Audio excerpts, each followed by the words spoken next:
Awal mula munculnya jurnalistik adalah pada masa Kekaisaran Romawi kuno, yaitu Kaisar Julius Caesar. Sejarah jurnalistik ini juga nggak bisa dipisahin dengan yang namanya Akta Diurna. Akta Diurna adalah sebuah papan pengumuman, yaitu berupa majalah dinding atau papan informasi yang diyakini sebagai produk pertama atau kegiatan pertama yang mempelopori jurnalistik di dunia. Berita di Akta Diurna kemudian disebarluaskan. Pada masa itu muncullah para diordinari, yaitu orang-orang yang membuat catatan tentang informasi penting. Dari Akta Diurna inilah penggabungan antara dojo dan jurnal dari bahasa Inggris menjadi jurnalistik. Jurnal yang berarti hari, catatan penting, dan laporan. Kemudian dari kata diordinari berubah menjadi kata diordinalis dan berakhir dengan kata jurnalis, yaitu wartawan. Dengan mendengar kata jurnalistik, orang-orang pasti bakal berpikiran tentang surat kabar, wartawan, dan berita. Istilah jurnalistik sangat erat kaitannya dengan pers dan komunikasi massa. Seperti yang kita tahu, komunikasi massa adalah sebuah proses komunikasi yang melibatkan media massa untuk menyampaikan informasi kepada khalayak ramai. Mungkin karena tujuannya tersebut, kemudian jurnalistik digolongkan kepada komunikasi massa.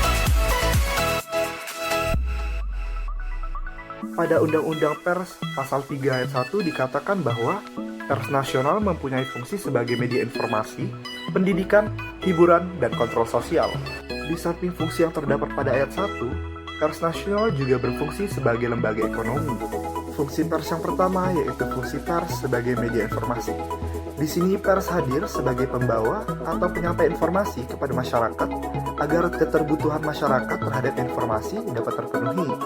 Informasi tersebut juga mencakup segala bidang mulai dari sosial, budaya, ekonomi, kemanusiaan, pembaruan teknologi, dan lain-lain. Media juga sangat berperan penting sebagai penyebar luasan peristiwa agar dapat diketahui oleh masyarakat lain. Fungsi pers yang kedua yaitu fungsi pers sebagai media pendidikan. Di sini pers turut serta dalam mencerdaskan bangsa dengan menghadirkan konten yang menarik, berkualitas, serta mendidik.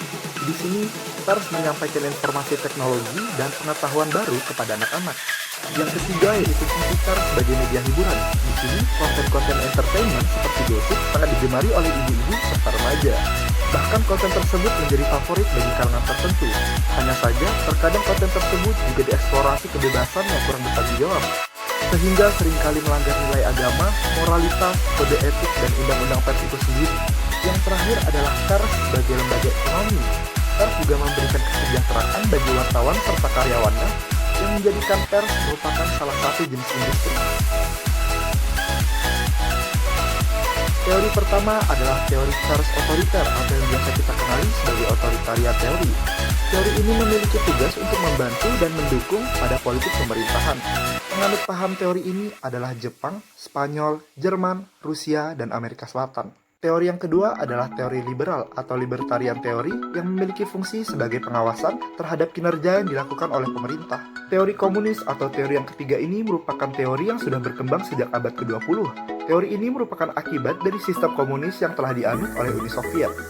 Teori tanggung jawab sosial. Teori ini sekaligus menjadi penutup pada video kali ini yang dijadikan sebagai tempat musyawarah untuk berbagi masalah dalam rangka bertanggung jawab kepada masyarakat. Mungkin sebagian informasi yang saya dapat sampaikan pada video kali ini, semoga bermanfaat dan sampai jumpa.